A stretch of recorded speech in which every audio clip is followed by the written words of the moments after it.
Uyalibona ihostela leli uma ulibuka ngaphakathi, ihostela lakwaMashu alimfuni umuntu olihlaza, alimfuni futhi umuntu ongafundisekile. Uma ngabe uyinsizwa, uyishinga, uyisiqhwaga, walokhu uzwa ngakini waqhathwa ney'nsizwa, wedipha, wabhukuda, wenza yonke into, wadla ubhedu njalo njalo. Khululeka-ke ihostela lakwaMashu lonto ayisebenzi. La kufunakala umuntu okwaziyo ukuphila nabantu, la kufunakala umuntu okwaziyo ukuhlonipha, la kufunakala umuntu umnsizwa ongabuthwele ngeqoma. Njengoba ulibona lilihle kanje lithule thethu ihostela lakwaMashu ubona lapha ey'tezi njalo njalo. Khohlwa-ke laphana, asikho isiqhwaga. Ungahamba namhlanje nifike nisungwe nibe babili noma nibe bathathu niyibize ngani mhlawumbe noma nenze ini. Ngeke kuphela u-3 years niyenza loo nto. Khohlwa. So-ke ngisekuthenini ayikho into ebaluleke njengokuphilisana nabantu emhlabeni jikelele.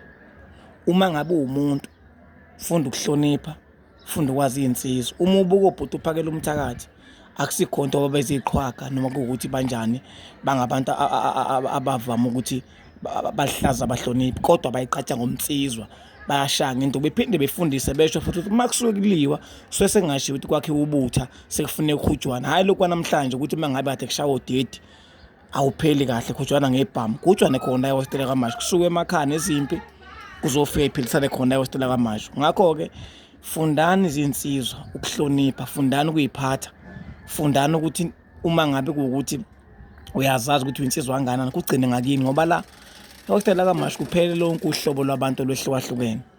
Khohlwa la, asikho isiqhwaga, ayikho insizwa edlulele ehostela lakwaMashu, ziyahloniphana iy'nsizwa. Uma ufuna ukusurvive, ngiyazi kulo December kuzofika abanye abantu abaphuma emakhaya baqeda isikole abasuka ko-matric.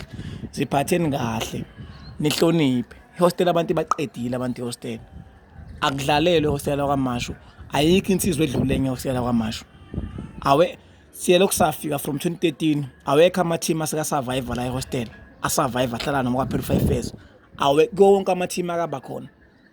Sihloniphe, uzithande, uwazi ukuthi usuthatha isikhwama uyosebenza, uyosebenzela ikwenu, hhayi ukuthi uzogada izinto engahlangene nawe la ehostela, uzompimpa, uzokhuluma indaba, uzosweleka, uzodlula umncane, uzoba nenkinga. Bekuthi nje ngiqwashisa abantu abasengabafundi asebeqeda esikoleni abeza khona la eThekwini, abazohlala khona la ehostela. Futhi kuyaphileka-ke ehostela, uyakhona nokuphila nje uthole mhlawumbe awusebenzi, abantu bakhona babukelana phansi, uthole unikezwe umuntu wamaphumulo ukudla, uyabona, umuntu unikezwe umuntu wasenkandla ukudla, uyabona, ungasena ngisho ngakini. Kuyaphileka ihostela lakwaMashu, liya ngawe ukuthi uyiphatha kanjani. Hlonipha, uyithande, uyinakele. Ngiyazi kuzofika abantu abasha abasuka emakhaya abeza khona la ehostela lakwaMashu. Abanye babona umnsizwa ku-social media bese becala bazoqhuba la ehostela, becala bazofika la ehostela bephatha ibhamu noma kanjani. Khohlwa, uzotho ukuthi ngasho, khohlwa, ngeke usurvive munjalo. Ihostela ifuna umuntu owazi isitori sakho ukuthi uphumelele ekhaya, uzokwenzani. Ngaphandle kwabanye abantu angeke uye phambili. Funda ukuhlonipha, funda ukwazi abanye abantu, zehlise ubuqhwaga bugcine ngakini. Ngiyabonga ngethuba.